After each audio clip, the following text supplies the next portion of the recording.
The News Day continues here on One News Now. I'm Diego Castro, bringing you the biggest headlines from around the world. Anti-monarchy activists criticized the policing of King Charles III's coronation after dozens of protesters were arrested and detained for the night. Police reported that they made 64 arrests on Saturday for offenses including breach of peace and conspiracy to cause a public nuisance. Members of the group Republic say that those nabbed were only released after 16 hours of detainment.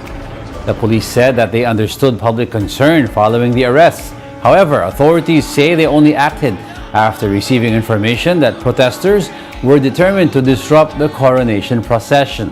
Protesters, on the other hand, believe that the detainment goes to show that there was no longer a right to peaceful protest in Britain. I think that was a spectacularly poor decision for all sorts of reasons, not least because there was no grounds for arresting us, and it is an affront to democracy, an attack on our rights, but also it's backfired in the sense that this has become a major news story over the coronation weekend. Russian mercenary boss Yevgeny Prigozhin blasts top defense chiefs for losses suffered by his Wagner group.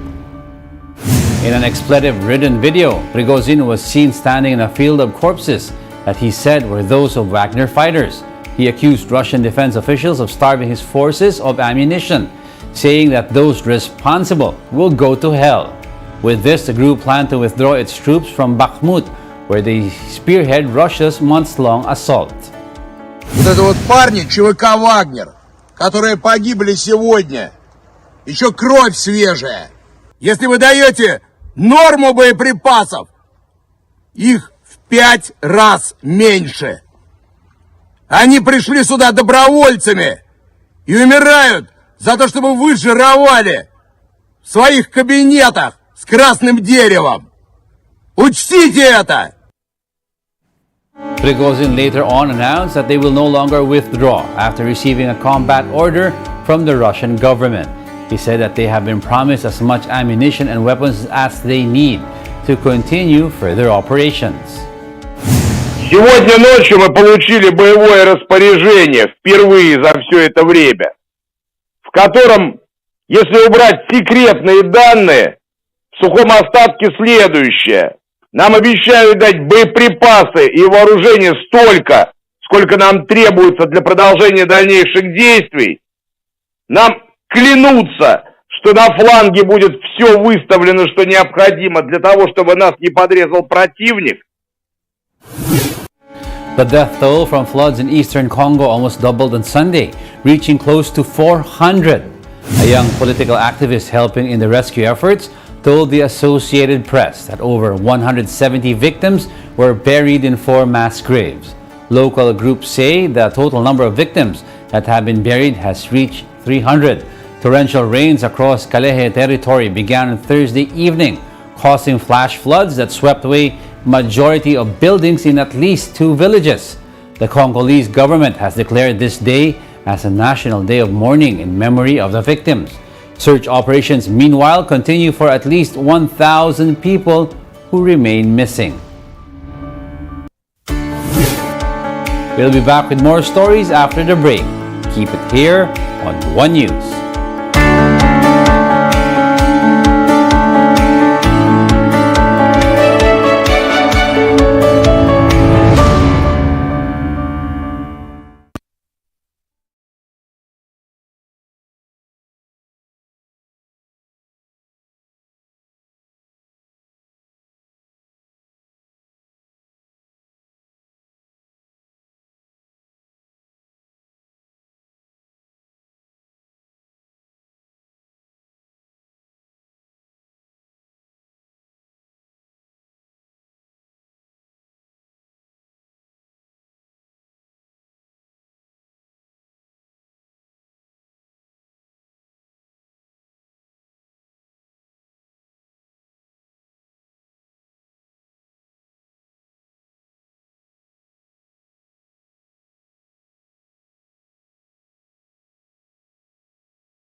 You're still watching One News Now World. I'm Diego Castro. The Arab League voted on Sunday to reinstate Syria after a 12-year suspension. The move is a step forward to bringing Syrian President Bashar Assad, a longtime regional pariah, back into the fold.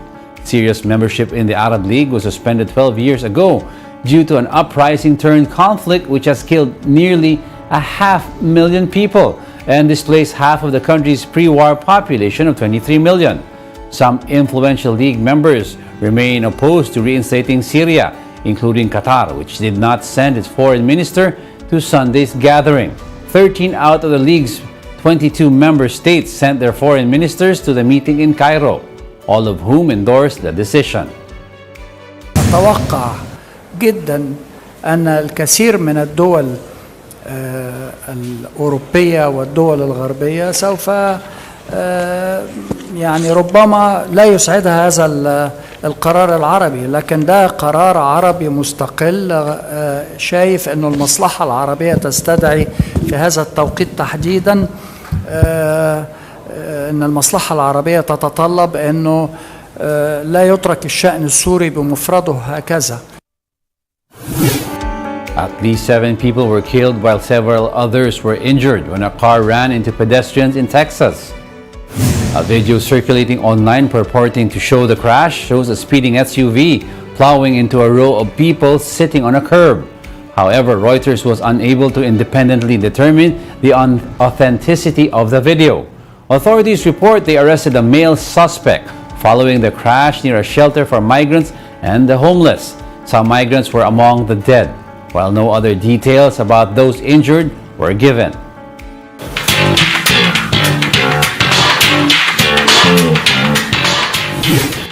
Marvel's Guardians of the Galaxy Volume 3 earned some $282 million globally in its debut weekend, proving that there's nothing like the promise of a chapter closing to draw people to the movie theaters.